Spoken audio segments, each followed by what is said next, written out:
ওকে এখানে ফাঁসি না, ফাঁসি তো আরামদায়ক মৃত্যু হবে। আগে হাত কাটবে, তার প্রাইভেট পার্ট কাটবে, তার পা কাটবে, তার সবকিছু সর্বশেষ তার গলা কাটবে। শরীর ওই মাসুম বাচ্চা কেমন যন্ত্রণা পেয়েছে, ওর ছুরি দিয়ে ওর গলাটা কেটেছে।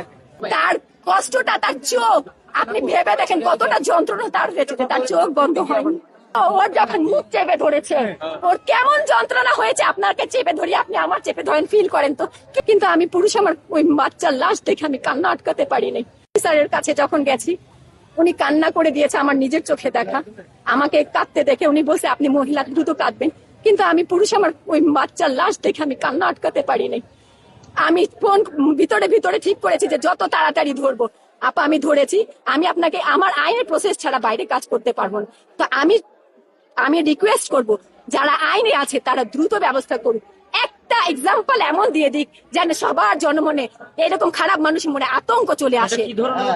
আমি মনে করি এখানে একটা স্পট তৈরি করা হোক, ঠিক আছে? ওকে এখানে ফাঁসি না, ফাঁসি তো আরামদায়ক মৃত্যু হবে। ওর শরীরে, ও জীবিত, ওর যখন মুখ চেপে ধরেছে, ওর কেমন যন্ত্রণা হয়েছে। আপনাকে চেপে ধরি, আপনি আমার চেপে ধরেন, ফিল করেন তো, কিছুক্ষণের জন্য ফিল করেন। তারপর ছুরি দিয়ে ওর গলাটা কেটেছে। একটা নেল কাটতে গেলে, একটু বেশি কেটে গেলে কেমন যন্ত্রণা পায়। ওই শরীর, ওই মাসুম বাচ্চা কেমন যন্ত্রণা পেয়েছে। ওর গলা, তার আগে হাত কেটেছে। আপনি একটু ফিল করেন আমাদের সন্তান কিংবা আমাদের শরীরের উপর একটু ছুরি নিয়ে একটা স্কেচ দিয়ে দেখেন না কেমন লাগে।